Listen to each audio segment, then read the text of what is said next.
Hello guys! Nakabili ako sa Korean market ng dandelion leaves. First time ko palang nitong kakain, so igigisa lang to, stir fry. So, try natin siya.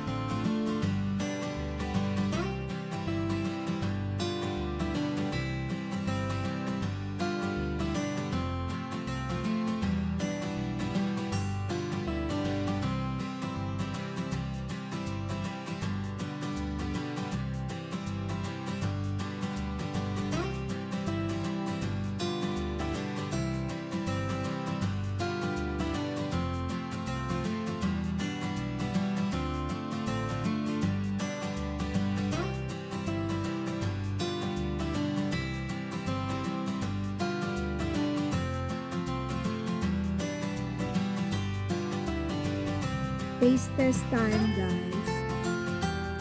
Tikman natin. Dandelion. Ang init. Pasok.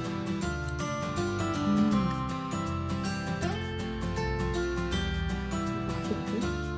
Ang init.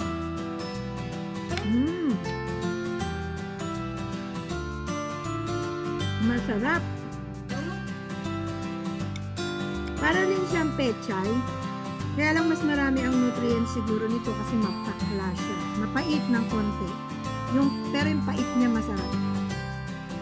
Ang sarap. Ang sarap pala ng dandelion. Ito yung true lasa niya kasi ang nilagay ko lang dito kamatis, sibuyas, sili, paminta, asin at yung aking vegan seasoning. Sarap.